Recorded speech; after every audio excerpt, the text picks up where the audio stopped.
Assalamualaikum warahmatullahi wabarakatuh.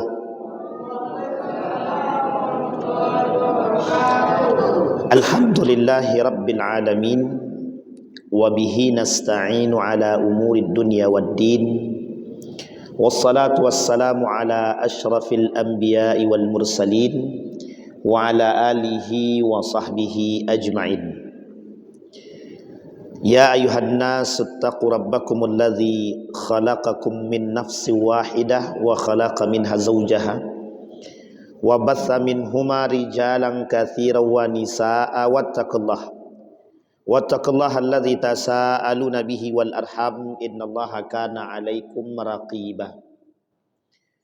Wa qala Allahu ta'ala ya ayyuhalladzina amanu ittaqullaha wa qulu qawlan sadida yuslih lakum a'malakum wa yaghfir lakum dzunubakum wa may yuti'illaha wa rasulah faqad faza fawzan azima.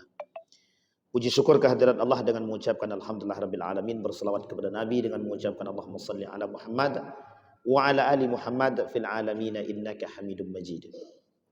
Mudah-mudahan Allah berkahi, Allah sehatkan, Allah kuatkan, insyaallah kita semua husnul khatimah. Kemudian untuk orang tua kita yang telah mendahului kita, Allah tempatkan di tempat terbaik di sisinya. Allah terima amal ibadahnya, Allah kumpulkan bersama orang-orang yang saleh.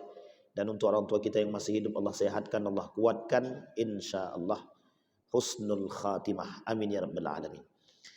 Baik Bapak Ibu sekalian yang berbahagia, di malam hari ini masih dalam kitab yang sama, Risalah Ahlus Sunnah wal Jamaah. Bapak Ibu sekalian yang berbahagia, alhamdulillah kita negara Republik Indonesia ini melahirkan ulama-ulama yang cukup kredibel, yang dipandang oleh dunia. Salah satu di antaranya Syekh Yasin Al-Fadani, kemudian Abdul Wahab Rakan, Abdus Samad Al-Falimbani, Palembang, Abdul Samad Palembang.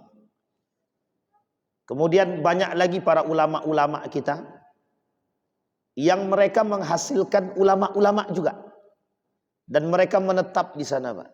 Salah satu di antaranya Syekh Hashim Al-Asy'ari yang terkenal dengan kecerdasannya. Buku beliau ini sudah dikaji oleh sekian banyak para ulama, baik di Nusantara, baik di Indonesia maupun di beberapa negara yang lain. Thailand, ulama-ulama Thailand banyak yang mengkaji kitab beliau. Ulama-ulama Malaysia banyak mengkaji kitab-kitab beliau. Terutama ketika 1926 ketika beliau mendirikan satu organisasi yang disebut dengan Nahdlatul Ulama. Jadi semenjak beliau mendirikan Nahdlatul Ulama, banyak ulama yang mencari tahu buku-buku beliau. Nah, salah satu di antara buku-buku yang fenomenal itu adalah Risalah Ahlus Sunnah wal Jamaah. Di dalam buku ini bukan hanya sekedar membahas tentang Ahlus Sunnah wal Jamaah, tapi beliau merangkum dari sekian banyak buku yang tebal-tebal itu.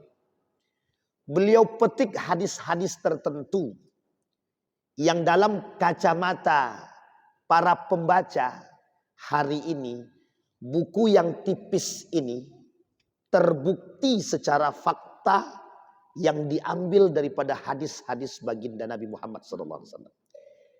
Antara lain yang berisikan tentang al-ahadis an asyratis sa'ah, hadis-hadis tentang akhir zaman.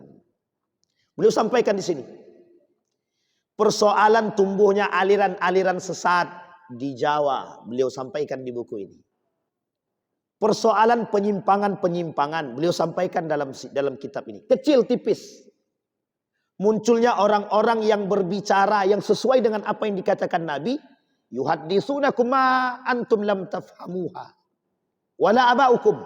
Kata Nabi, kalian akan bertemu dengan kelompok yang mereka berbicara kalian tak paham. Bahkan orang-orang sebelum kalian pun tidak akan mengerti. Ini poin penting. Jadi buku yang kecil ini ternyata berisikan fakta yang terjadi hari-hari ini. Dan itu dulu 1926 ketika pendirian Nahdlatul Ulama. Beliau menulis buku ini sebelum itu. Nah, Bapak Ibu sekalian yang berbahagia, malam hari ini saya ingin coba angkat satu judul, fi luzumil ihtiyat fi akhdhid din wa akhdhil ilmi wal inzar an fitnati ahlil bid'ah wal munafiqin wal a'immatul mudillin. Apa kata beliau? Perlunya memperhatikan dalam mengambil agama, maksudnya mempelajari agama dan mempelajari ilmu, dan perlu memperhatikan dan menjauhi diri an fitnati ahlil bid'ah, dari fitnah-fitnah para pelaku-pelaku bid'ah, wal munafiqin, dan orang-orang munafik, wal a'immatil mudillin, dan para pemimpin-pemimpin yang menyesatkan atau imam-imam yang menyesatkan. Nah, ini beliau tulis judulnya. Beliau ambil hadis-hadis tertentu. Dalam satu hadis, waruya Ibnu Asakir anil Imam Malik radhiyallahu an, la tahmilil ilma an ahlil bid'ah wa la tahmilhu amman lam tu'raf bit talab wa la amman yakdzibu fi haditsin nas wa in kana la yakdzib fi hadis Rasulullah sallallahu alaihi wasallam. Jangan ambil ilmu dari orang yang pelaku bid'ah, dan jangan ambil ilmu dari orang yang tidak diketahui asal usulnya, dan jangan diambil atau jangan mengambil ilmu dari orang-orang yang suka berbohong sekalipun dia tidak berbohong dalam hadis Nabi. Nah, jadi ini perlu saya sampaikan. Kata Ibnu Sirin rahimahullah, hadzal ilmu dinun fantaziru amman ta'khudunahu bainakum. Ilmu ini adalah agama, maka perlu kalian memperhatikan kepada siapa kalian mengambil ilmu agama ini. Nah, sekarang kita jelasin, Pak, hadis yang singkat yang kecil ini. Mengapa disebutkan ahlul bid'ah? Para pelaku ahli-ahli bid'ah. Berarti perkataan Nabi itu memprediksi dari dulu Nabi hidup 1400 tahun ke depan, hari ini terbukti muncul para pelaku-pelaku ahlul bid'ah. Ini saya kasih contoh. Yang mana disebut dengan pelaku bid'ah itu? Ada baru-baru ini kasus. Bapak Ibu kalau mau masuk surga boleh bayar 1 juta. Nah, ini lagi rame nih. Masuk surga bayar 1 juta. Jangankan 1 juta, Pak. Miliaran kalau jaminannya surga, jelas mesti mau orang. Tapi kan tidak begitu. Kalau bahasa guru kami, masuk surga itu murah, masuk neraka juga murah, kata dia. Sekarang tinggal pilih mau masuk surga apa neraka, kata dia. Tidak perlu ditakar surga itu dengan duit. Nah, ini yang sekarang lagi viral itu. Masuk surga bayar 1 juta. Ini bid'ah, Pak. Sangat bid'ah sekali itu. Apa yang dia inginkan? Agama dunia berkedok agama. Dia pengen cari duit dari manusia, tapi mohon maaf, dia jadikan agama sebagai dasar untuk mengucapkan sesuatu itu. Jadi dia sampaikan agama, orang percaya sehingga datang. Pertanyaannya, ini masuk dalam perkataan Nabi, la tahmil au la ta'khudhunal ilma mimman lam tu'rab. Jangan kalian mengambil ilmu agama dari orang-orang yang seperti ini. Ini jelas nih, Pak. Unik, Pak. Ada pengikutnya banyak. Ada guru pengikutnya. Ada pelajar pengikutnya. Ada dosen pengikutnya. Pertanyaannya, itu belajar apa tidak? Belajar, Pak. Tapi kok bisa? Inilah yang disebut dengan al-kidhbu, dusta. Mereka bisa memanipulasi dari perkataan lisan mereka, membuat orang-orang ini tertipu dengan apa yang dia sampaikan. Kita nih, Pak, ini penyakit kita nih. Cepat kagum, gampang takjub. Cepat kagum, gampang takjub. Wow. Mentang-mentang dia pakai peci putih, jubah hitam. Wah, ini pasti ustadz ini. Kalau sekarang tidak bisa kita lihat bedanya lagi, Pak. Udah banyak yang pakai jubah tuh sekarang. Apa semuanya alim? Kalau kita rujuk kepada sejarah, ini dah saya sampaikan dulu kan. Pembunuh Utsman bin Affan hafal Quran. Pembunuh Ali mengerti agama. Pembunuhnya Umar bin Khattab meskipun bukan muslim sejati, tapi ahlul munafiqin wal khawarij, tapi juga mengerti agama. Coba bayangkan tuh. Pembunuh Al-Hasan wal Husain mengerti agama. Sekarang pertanyaannya adalah bagaimana cara kita membedakan mana yang betul dan mana yang nggak benar. Disinilah kuncinya ilmu yang hakiki, ilmu agama yang baik dan benar. Tapi Pak Ustadz, mereka juga punya agama. Mereka juga mengajarkan ilmu agama. Di situ letaknya. Bagaimana cara kita melihat itu benar atau salah? Segala sesuatu yang bertentangan dengan syariat mesti salah. Ini contoh. Islam bolehkah mengajarkan bercampur baur laki-laki dan perempuan? Enggak, Pak. Enggak. Jadi kalau ada kajian, bercampur duduknya laki-laki dan perempuan, mungkin isinya baik tapi tempatnya tak baik. Sampai di sini bisa dipahami, Pak. Apa pernah zaman Nabi mengajarkan ilmu agama dengan joget-joget pakai biduan? Enggak, Pak. Zaman Nabi enggak ada. Itu kan zaman dulu, Pak Ustadz. Kita perlu ada perubahan. Sekarang pertanyaannya, apa yang mau kita rubah? Apakah kewajiban bisa ditutupi?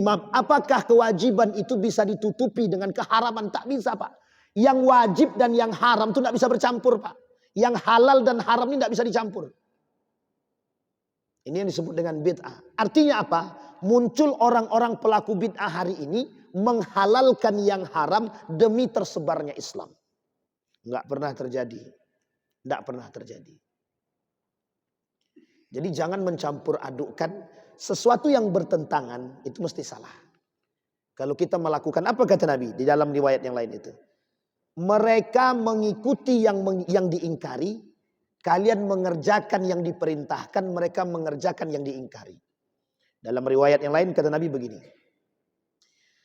Inni la atakhawwafu ala ummati mu'minan wala musyrikan. Fa ammal mu'min fayahjuzuhu imanuhu. Wa ammal musyrik fayaqma'uhu kufruhu. Walakin atakhawwafu alaikum munafiqan alimul lisan yaqulu ma la tu'rafu wa ya'mal ma tunkirun. Apa katanya? Aku tidak mengkhawatirkan di antara umatku ini, kata Nabi, baik mereka orang mukmin ataupun musyrik. Dia sama-sama Islam, ada mukmin, ada musyrik. Kalau orang beriman, kata Nabi, mereka akan dihalang oleh iman mereka. Kalau dia mau melakukan sesuatu perbuatan maksiat, ada yang menghalangi. Siapa yang menghalang? Iman dia. Wa amal musyrikun, dan orang-orang musyrik, fayaqma' kufruhu, mereka akan mengikuti kekufuran mereka. Walakin, tapi aku khawatir. Yang aku khawatirkan, kata Nabi, atakhawwafu alaikum munafiqun alimul lisan. Yang aku khawatirkan adalah orang-orang munafik yang lisan mereka pintar dan cerdas berkata dan membuat manusia tertipu. Kata Allah dalam Al-Quran, wa minan nasi may yu'jibuka qawluhu fil hayatid dunya. Kelak, kata Allah, manusia itu banyak yang cerdas tapi lisannya dia gunakan untuk menipu dan manipulasi manusia. Memanipulasi, menipu. Jadi banyak yang tertipu dengan lisan mereka. Banyak, Pak. Nah, itu contohnya yang tadi.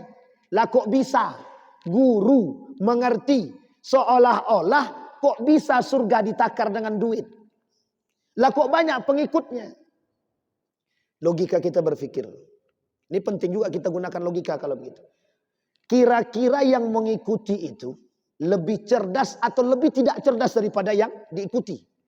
Jelas tidak lebih cerdas. Pertanyaannya, siapa mereka? Seperti apa iman mereka? Kita tak menakar iman seseorang, tidak. Tapi kok bisa dia tertipu dengan orang yang menakar surga? Sama halnya pada kasus yang Ramadan 2 tahun yang lalu. Entah 2 tahun yang lalu atau setahun yang lalu. Seseorang yang bisa menelpon Tuhan lewat HP. Pengikutnya 2000 Pak. 2000 pengikutnya. Tidak sedikit 2000. Coba bayangkan. Artinya apa? Orang-orang seperti ini kok bisa diikuti? Apa pengaruhnya? Apakah karena orang yang mengikuti ini tidak mengerti? Apakah karena orang yang mengikuti ini tidak memiliki agama? Maka disampaikan oleh para ulama. 5 penyebab terjadinya penyimpangan agama. 1 diantaranya du'aful iman. Dan kedua diantaranya du'aful ilmi. Lemah iman, lemah ilmu. Jadi Pak, orang-orang yang tidak beriman itu kelak akan dikumpulkan sesama mereka. Nah, itu contohnya Pak. Lah kok bisa? Ada orang nelpon Tuhan, hari Idul Fitrinya udah ditentukan kata dia. Pengikutnya ribuan. Sementara yang ikut akal sehat, nggak sampai itu 1000 Pak. Orang sedang sibuk sidang isbat, dia sudah tentukan hari Idul Fitrinya. Nah, itu mantapnya. Pertanyaannya adalah, apa yang harus kita lakukan? Dan apa penyebabnya? Dan bagaimana sikap kita dengan hal tersebut? Nggak bisa dibiarkan. Kenapa kita katakan tak bisa dibiarkan? Orang seperti ini, kita perlu telusuri kemana mereka mempelajari ilmu agama ini. Kita ambil contoh yang di Riau. Dalam kajiannya, dia punya pengajian halakoh kajian. Boleh sang guru itu memegang dan menyentuh perempuan. Karena itu adalah bagian daripada keberkahan. Loh, ini dari mana datang asalnya ini? Dari mana? Sang guru ambil minum, diludahin. Cus, minum, berkah. Ntar dulu. Kita perlu tinjau nih Pak. Ini ilmunya di mana? Ilmunya dari mana? Lah kok bisa? Apa dalil mereka? Oh, dulu pernah dilakukan. Siapa yang pernah melakukan? Kita perlu telusuri Pak. Bisa jadi orang yang berkata demikian ini salah dalam memahami ulama-ulama terdahulu. Sampai berani mengatakan air ludah dia berkah bagi orang lain. Dan sampai berani mengatakan menyentuh kepala perempuan yang bukan muhrim ini berkah bagi perempuan tersebut. Sejak kapan laki-laki dihalalkan menyentuh perempuan yang bukan muhrim? Tidak pernah Pak. Tidak pernah dihalalkan sama sekali. Pertanyaannya, kalau ada konsep seperti ini dalam pengajian, kira-kira berkah atau maksiat? Halal atau haram? Ini poin penting. Tolak ukur kita adalah sesuatu yang bertentangan dengan syariat. Itu mesti bukan bagian daripada agama. Nah, kita lihat Pak. Apa kata dia? Munafikun alimul lisani yaqul ma ta'rifuna wa ya'maluna ma tunkirun. Apa kata dia? Mereka berkata apa yang kalian ketahui. Jadi dia berkata sama dengan kita. Tapi mereka melakukan ma tunkirun. Mereka melakukan yang kalian ingkari. Apa contohnya? Kita mengingkari haramnya. Kita mengatakan haramnya berhalwat laki-laki perempuan. Kata mereka itu tidak haram. Tapi mereka mengatakan haram. Cuma mereka melakukan perbuatan demikian. Ini contoh sederhana. Nah, kita ambil contoh yang sekarang lagi ada trending di beberapa video. Seorang anak dari ahli agama. Dia kata ketika ditanya mengapa Mbak tidak pakai kerudung, tak pakai jilbab. Jawabannya begini. Kata beliau, merujuk kepada pemahaman yang dia dapat dari guru dia. Kata dia, jalan menuju surga itu beda-beda. Boleh kemana saja. Jadi kita boleh maksiat dulu, baru ke surga. Itu boleh. Karena jalan menuju surga itu beda-beda. Ini pemahaman yang sangat-sangat bias. Jadi perempuan kalau tidak pakai kerudung tidak apa-apa, yang penting sholat. Tidak pakai kerudung tidak apa-apa, yang penting puasa. Pertanyaannya adalah, apa hukum pakai jilbab itu? Ini dipertentangkan oleh para ulama. Tapi jumhur ulama mengatakan kewajiban atas berkerudung. Dalilnya Al-Quran. Kalau orang tidak mau mengikuti Al-Quran, fasik dia. Kalau mengingkari kewajiban jilbab yang terikat dalam syariat, maka munafik dia. Sampai di sini paham Bapak Ibu? Itu yang ngomong siapa? Anak ahli agama. Bapak dia ulama. Tapi mengapa dia mengatakan demikian? Nah, ini yang kemudian kita harus soroti. Bisa jadi. Dia mengatakan demikian karena memang belum mau berjilbab. Yang kedua, dia mengatakan demikian karena ahlul hawa, pengikut hawa nafsu. Bisa jadi poin yang ketiga, min ahlin nifaq, dari bagian orang-orang munafik. Dia Pak begini konsepnya. Ada kewajiban syariat dalam agama. Solat misalkan. Bapak ibu, kalau tidak solat dosa. Tapi kalau mengingkari kewajiban solat munafik dia. Itu tingkat nerakanya beda-beda. Kalau dia tak solat, nerakanya sakar. Tapi kalau dia sudah mengingkari solat itu, nerakanya jahanam. Sampai di sini bisa dipahami. Sama Pak. Kalau dia mengingkari kewajiban jilbab yang sudah tertuang di dalam Al-Quran, maka munafik dia. Nerakanya jahanam. Tapi kalau seandainya dia tak mau pakai jilbab saja, tak berjilbab saja. Karena memang dia belum mau berjilbab, ya ini fasik dia. Orang fasik lama-lama bisa jadi munafik. Sampai di sini bisa dipahami. Kalau pemikiran seperti ini dibiarkan bias dia.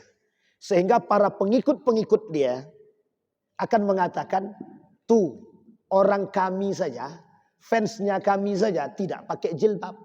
Loh, latar belakang dia adalah agamis, religius. Bapaknya ulama. Lah kami lebih ngikut bapak dia. Apalagi kalau bapak dia bergelar profesor misalkan. Pertanyaannya adalah mohon maaf. Lebih tinggi derajat mana?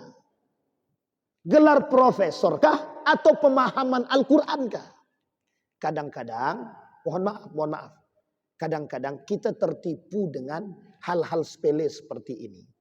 Seolah-olah ketika mereka bergelar profesor, doktor, magister, mereka boleh mengotak-atik Al-Quran semenah-menah sesuai dengan hawa nafsu dia.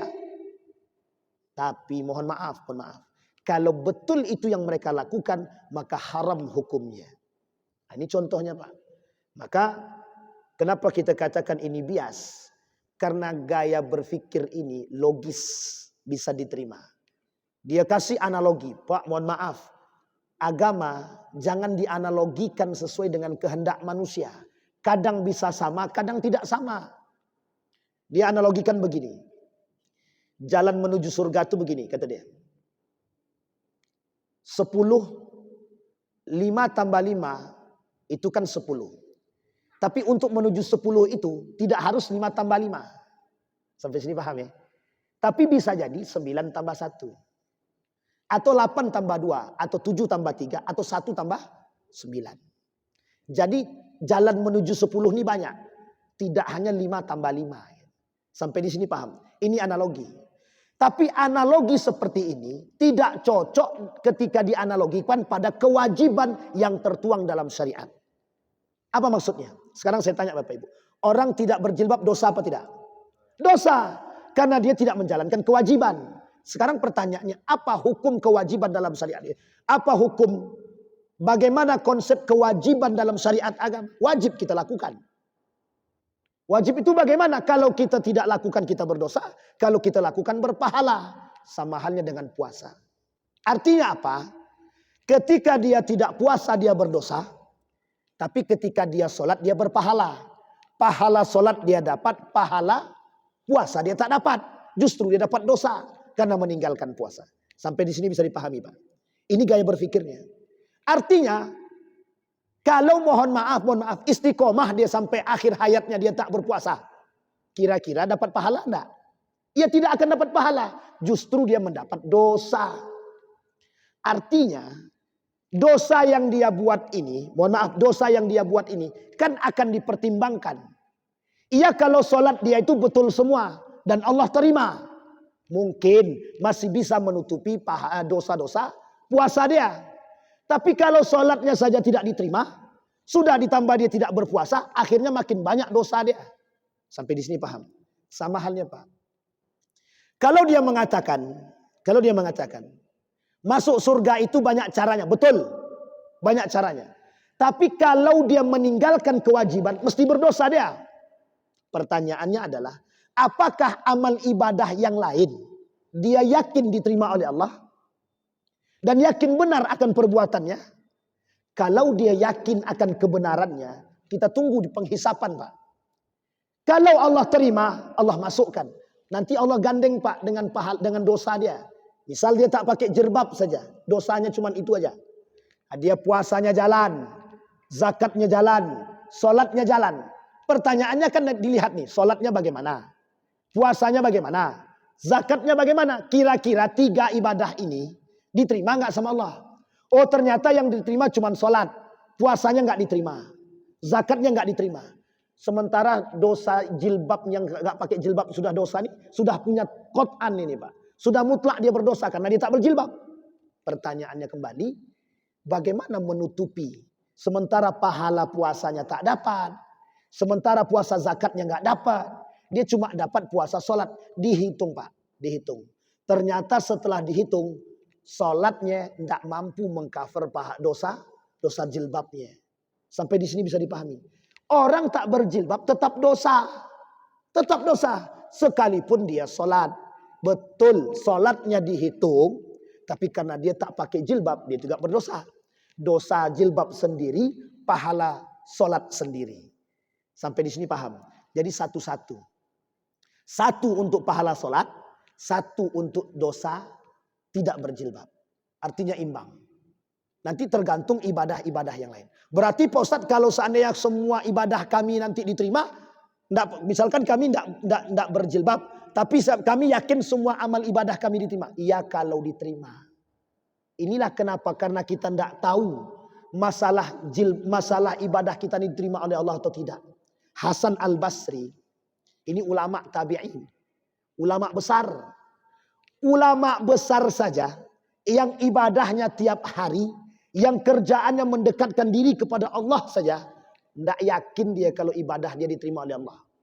Nah ini sudah bermaksiat karena tidak pakai jilbab, lah kok yakin dengan amal yang lain diterima? Ini masalahnya. Sampai di sini bisa dipahami.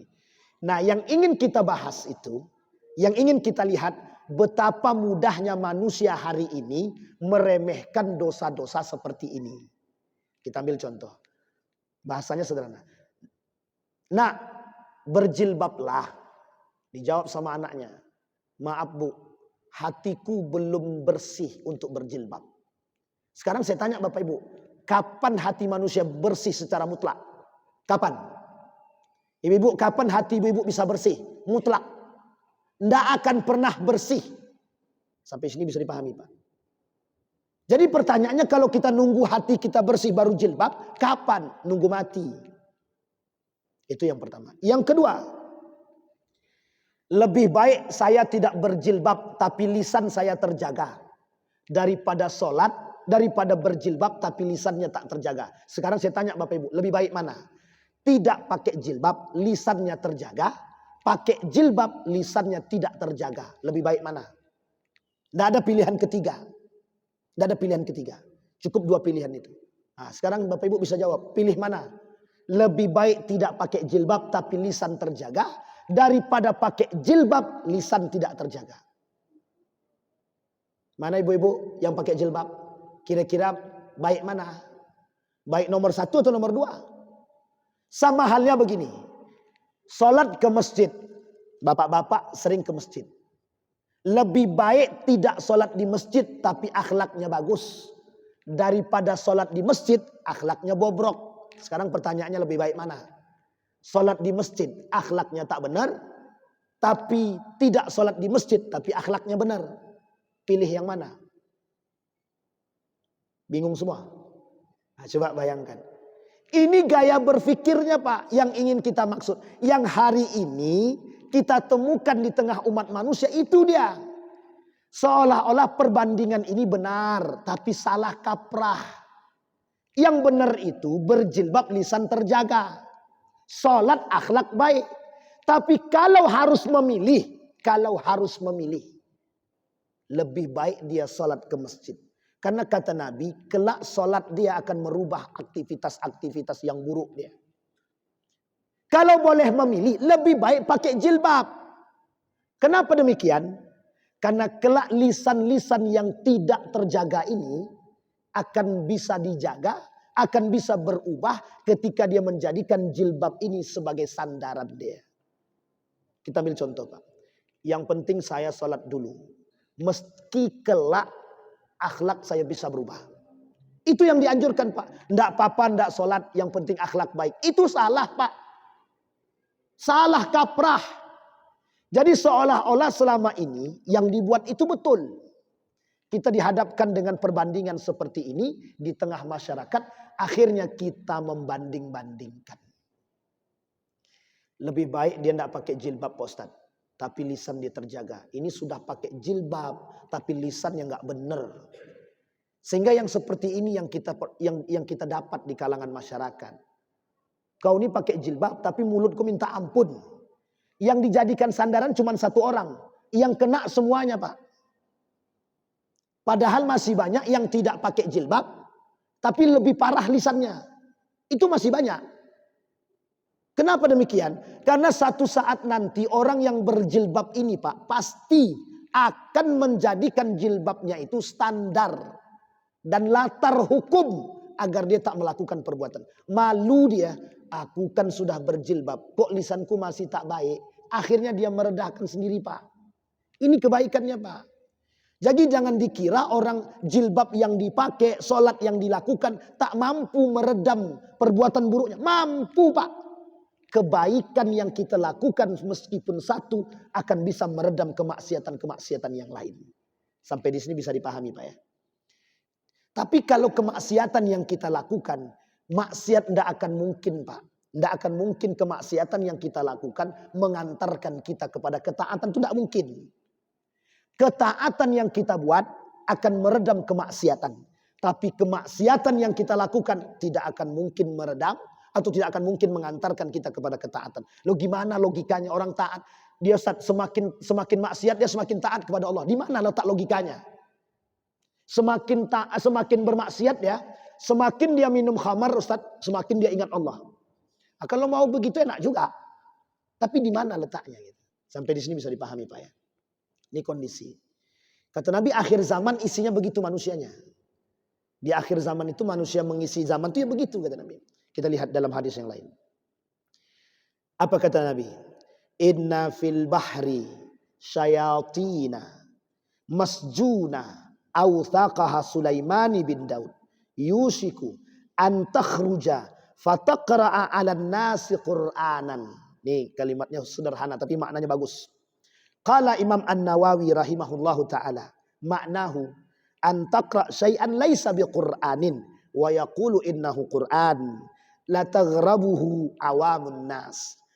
Kelak akan muncul manusia yang membacakan sesuatu seolah-olah itu Al-Quran. Tapi dia bukan Al-Quran. Tapi banyak manusia yang terpedaya dengan omongan demikian. Satu. Yang kedua, kata Amr bin As, di dalam laut itu banyak setannya yang terkungkung. Ausaqaha Sulaiman bin Daud, yang ditutupi, yang dipenjarakan oleh Nabi Sulaiman. Tapi kelak mereka akan keluar. Dan ketika mereka keluar, yaqra'ul Qur'an 'alan nasi. Mereka akan membacakan Al-Quran kepada manusia. Bisa dipahami? Setan baca Quran sama manusia.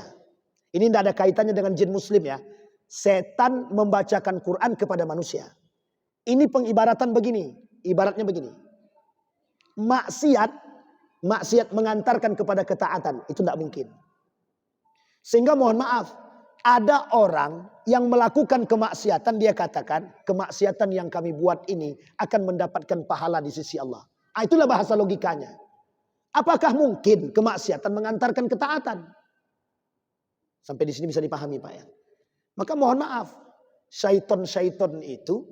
Kata yang dipenjarakan oleh Nabi Sulaiman ibn Daud itu kelak akan keluar yaqra'ul Quran. Kata Imam Nawawi, ada orang yang membacakan seolah-olah itu Al-Quran dan mempengaruhi manusia. Misal kita ambil contoh. Misal ada seorang pemuda datang ke desa di desa, karena pemuda ini bisa bahasa Arab, orang desa nggak ngerti bahasa Arab. Dia bicarakan bahasa Arab. Ila aina tazhab? Ilal hammami. Walimada? Wamada taf'al fil hammam? Kata orang desa, karena nggak mengerti. Seolah-olah bahasa Arab tadi seperti Al-Quran. Apa kata pemuda? Ini adalah ayat-ayat Al-Quran. Padahal kemana kau pergi? Pergi ke kamar mandi. Di mana datang ayatnya? Sampai di sini bisa dipahami, Pak. Tapi karena mohon maaf, dha'ful akli, kelemahan akal kita, ilmu kita, membuat kita terselewengkan, tersimpangkan dari perbuatan-perbuatan demikian. Ini sampai jam berapa? Berapa menit lagi? Habis. Pantas Ustaz Iwan nengok ke atas, cepatlah selesai kata Ustaz Iwan. Sampai di sini bisa dipahami Bapak Ibu ya. Nah, kesimpulannya begini Bapak Ibu, kesimpulannya. Kata baginda Nabi Muhammad SAW, al-ilmu din. Ilmu itu adalah agama. Hadis ini marfu berarti sampai ke Nabi. Ilmu itu agama. Tapi perlu kita pahami kepada siapa kita ngambil ilmu ini. Karena kalau salah kita ngambil ilmu, maka mohon maaf bisa jadi kita tersesatkan. Kenapa kita katakan tersesatkan? Itu contohnya. Sekarang Pak, di akhir zaman itu memang lagi langganan munculnya aliran-aliran sesat. Nah kalau Bapak Ibu tak memiliki bekal yang baik dalam agama, bisa jadi kita akan mengikuti kesesatan. Yudillunahum adallu wa yudill. Sesat dan menyesatkan. Maka perkuat akidah, perkuat iman, pelajari betul-betul, tengok mana yang baik, mana yang betul. Ketika bertolak belakang daripada syariat, tinggalkan. Ketika bertolak belakang daripada akhlak, tinggalkan. Karena itu mesti tidak benar. Tolak ukurnya adalah iman, tolak ukurnya adalah kebenaran yang harus kita pandang. Mudah-mudahan ada manfaatnya bagi kita semua. Mudah-mudahan bisa kita ambil manfaat, bisa kita jadikan tujuan, bisa kita jadikan pegangan dalam kehidupan. Mudah-mudahan Allah berkahi. Fa'tabiru ya ulil absar la'allakum tuflihun. Assalamualaikum warahmatullahi wabarakatuh.